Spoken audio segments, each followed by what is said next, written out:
Message du pape Léon XIV à l'occasion de la 5e journée mondiale des grands-parents et des personnes âgées. Heureux celui qui n'a pas perdu l'espoir. Siracide, chapitre 14, verset 2. Chers frères et sœurs, le jubilé que nous vivons nous aide à découvrir que l'espérance est toujours source de joie à tout âge. Et quand elle est aguerrie par le feu d'une longue existence, elle devient source de béatitude parfaite. La Sainte Écriture présente divers cas d'hommes et de femmes déjà avancés en âge que le Seigneur implique dans ses plans de salut. Pensons à Abraham et Sarah. Désormais âgés, ils restent incrédules devant la parole de Dieu qui leur promet un fils. L'impossibilité d'engendrer semble avoir fermé leur regard d'espérance sur l'avenir. La réaction de Zacharie à l'annonce de la naissance de Jean-Baptiste n'est pas différente. À quoi connaîtrais-je cela? Car moi je suis un vieillard et ma femme est avancée en âge. La vieillesse, la stérilité, le déclin semblent éteindre les espérances de vie et de fécondité de tous ces hommes et femmes. Et même la question que Nicodème pose à Jésus lorsque le Maître lui parle d'une nouvelle naissance semble purement théorique, semble purement rhétorique. Comment un homme peut-il naître étant vieux? Peut-il une seconde fois entrer dans le sein de sa mère et naître? Et pourtant, chaque fois, face à une réponse apparemment évidente, le Seigneur surprend ses interlocuteurs par une intervention salvatrice. Les personnes âgées, signe d'espérance. Dans la Bible, Dieu montre à plusieurs reprises sa providence en s'adressant à des personnes âgées.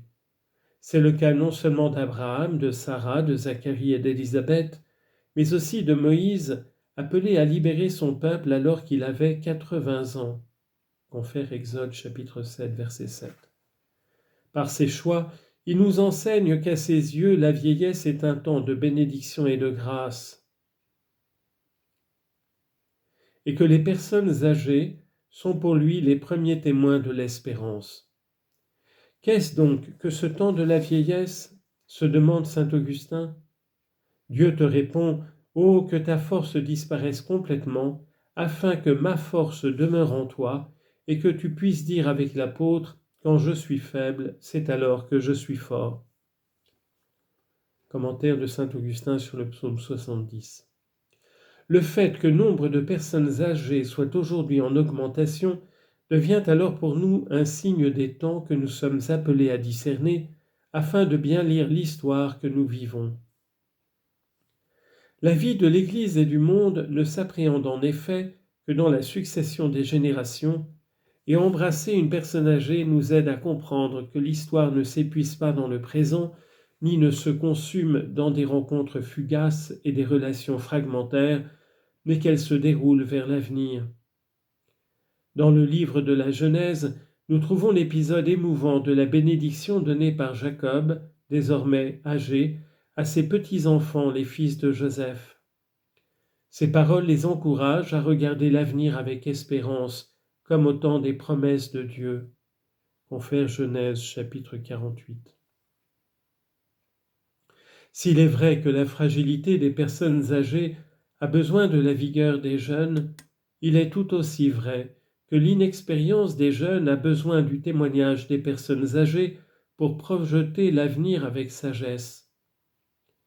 Combien de fois nos grands-parents ont-ils été pour nous un exemple de foi et de dévotion, de vertu civique et d'engagement social, de mémoire et de persévérance dans les épreuves?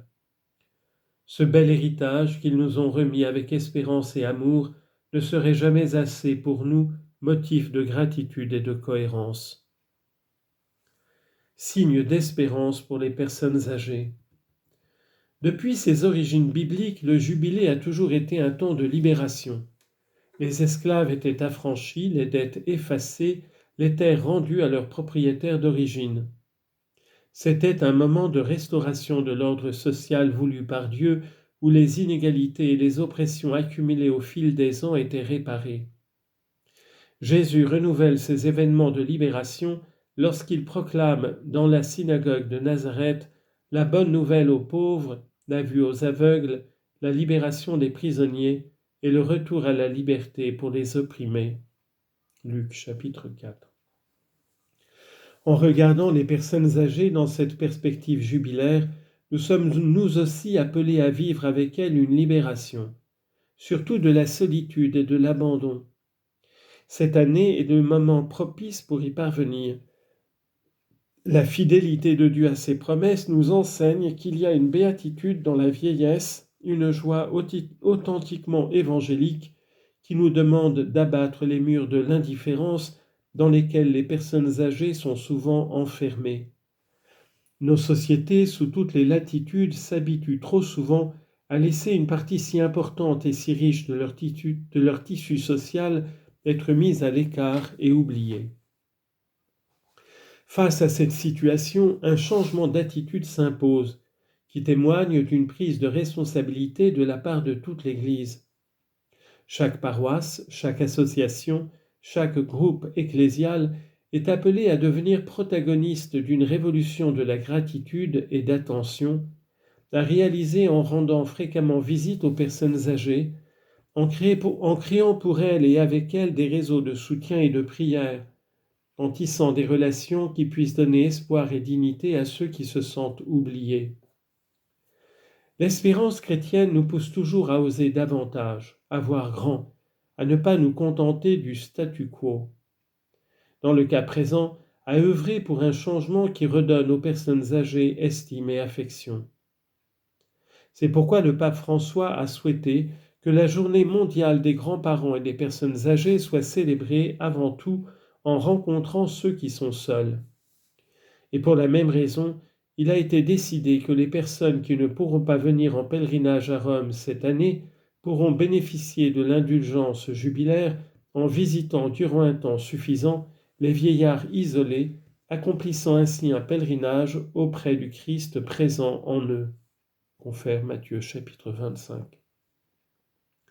Rendre visite à une personne âgée est une manière de rencontrer Jésus qui nous libère de l'indifférence et de la solitude.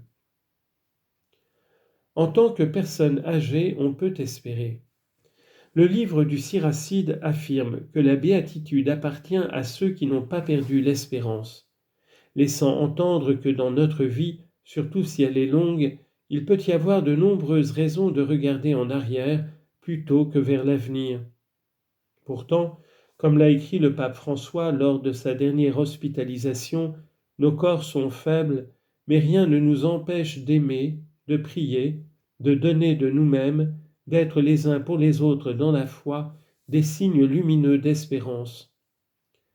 Nous avons une liberté qu'aucune difficulté ne peut nous enlever, celle d'aimer et de prier. Tous, toujours, nous pouvons aimer et prier. Le bien que nous voulons pour nos proches, notre conjoint avec qui nous avons passé une grande partie de notre vie, nos enfants, nos petits-enfants qui égayent nos journées, ne s'éteint pas lorsque nos forces déclinent. Au contraire, c'est souvent leur affection qui réveille nos énergies, nous apportant espoir et réconfort. Ces signes de vitalité, de l'amour, qui ont leur racine en Dieu lui-même, nous donnent du courage et nous rappellent que même si en nous l'homme extérieur va vers sa ruine, l'homme intérieur se renouvelle de jour en jour. 2 Corinthiens 4, 16. C'est pourquoi, surtout en tant que personnes âgées, persévérons avec confiance dans le Seigneur. Laissons-nous renouveler chaque jour par la rencontre avec lui dans la prière et dans la Sainte Messe. Transmettons avec amour la foi que nous avons vécue pendant tant d'années dans notre famille et dans nos rencontres quotidiennes, louons toujours Dieu pour sa bienveillance, cultivons l'unité avec nos proches, ouvrons notre cœur à ceux qui sont plus éloignés et en particulier à ceux qui sont dans le besoin. Nous serons des signes d'espérance à tout âge.